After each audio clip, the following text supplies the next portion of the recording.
Saka nagtatrabaho si Angel dito. Isa lang naman ang lugar ng karnihan dito eh.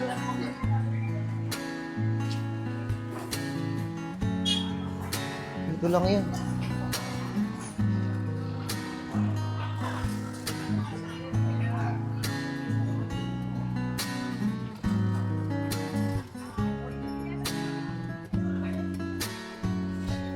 Saan kaya banda dito eh?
Ini ko abay.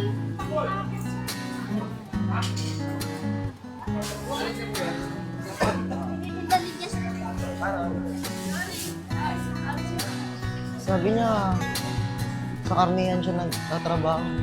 Pero nalibot ko na yung buong karnihan. Wala naman siya dito.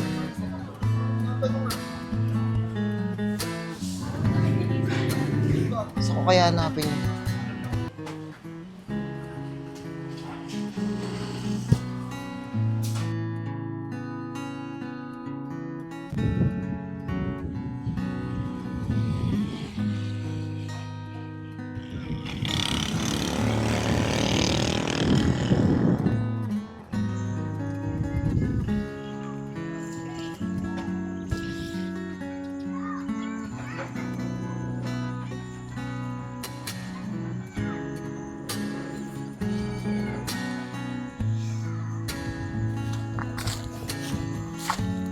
Oh, Angel! Nandito ka din pala. Kanina ka pa ba nakatambay dito? Siguro, no? Inaantay mo ako, no? Kanina pa ako dito, tanghali pa lang. Nakaka-relax kasi dito eh. Tahimik at malakas ang hangin. Pero hindi kita hinihintay ah. Ito naman, masyado kang pani. Anong pani? Eh, di paniwalain. Ikaw talaga kuya. Ang dami mong alam. Nga pala, maiba ako. Bakit nga pala narito ka na naman? Siguro, malungkot ka, no? Di naman. Medyo pagod lang ako sa pinagkakabalaan ko ngayon. Ikaw, ba't ka nandito? 너가 왜 좋을까 내 마음 너무 몰라주는데 감정이 없는 너 그대로 여기에 난 너를 사랑한 채로 왜 난 너를 사랑할까 내 곁에는 다른 사람인데 왜 날 미치게 만들었는지 Parang ganun lang din. Pumunta ako dito para makapag-relax. Pagod din kasi ako sa trabaho eh. Kaya nga masarap tumambay dito. Bukod sa mahangin na, tahimik pa. Angel? Jex! Anong ginagawa mo dito? Paano mo nalaman yung lugar na to? Siyempre, hinahanap kita.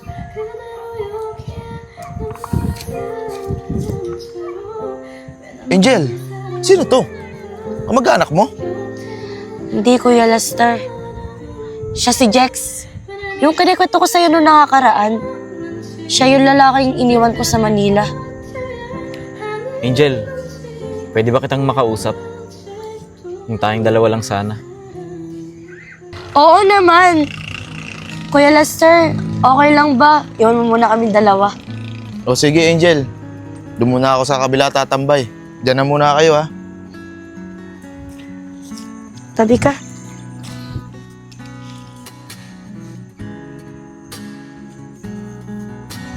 Paano mo ako nahanap? Ang layo nito ah. Ang totoo niyan, ilang linggo na kita hinahanap eh. Galing na ako dito sa Quezon noong nakaraan pa. Kaso, umuwi ako kasi hindi kita makita eh. Tapos, pag uwi ko, sabi ng kuya mo, may nabalitaan daw siya na kamag-anak daw si Eman doon. Kaya pinagtanong-tanong ko, nalaman ko na dito lang pala kayo sa Quezon. Alam mo, Jex, ang saya-saya ko. Kasi nakita ulit kita. Pero, sorry ah. Kasi, iniwan kita. Yan nga ang dahilan, Angel eh, kung bakit ako nandito. Gusto kong malaman kung bakit mo ako iniwan. Bakit ka sumama kay Eman. Pero, huwag ka mag-alala. Hindi naman ako manggugulo eh. Gusto ko lang malaman yung dahilan mo. Jex, kilala mo ako. Never ako nagsinungaling sa'yo. Kaya, magsasabi ako ng totoo kung bakit kita iniwan. Narinig ko kasi kay Eman na hindi na daw niya ibabalik lahat totoo ng niyan, Tol. ipon mo. Kaya ako pumunta dito kasi may emergency kami. Dinala namin si mama sa ospital. Baka pwede ko naman mahiram yung ipon mo. Teka, si Eman yun ah.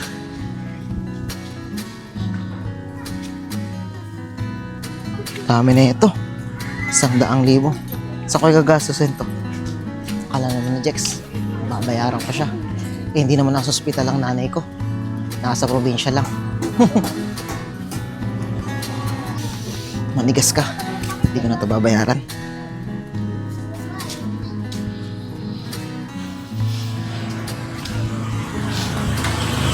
Alam ko kasi na kung paano mo pinaghirapan yung pera mo. Yan bang dahilan? Kaya ka sumama sa kanya? So, ibig sabihin, wala kang nararamdaman sa kanya? Hindi mo siya mahal? Wala akong nararamdaman sa kanya kahit konti. Alam mo yung nararamdaman ko? Galit! Gusto kita iganti, Jex! Anong plano mo? Sasama ka ba sa akin? Pabalik ng Manila? O mag-stay ka dito sa lugar nila Eman? Jex, paano?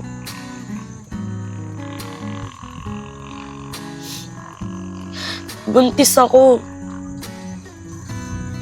Alam kong natatakot ka. Huwag kang mag-alala. Nandito ako.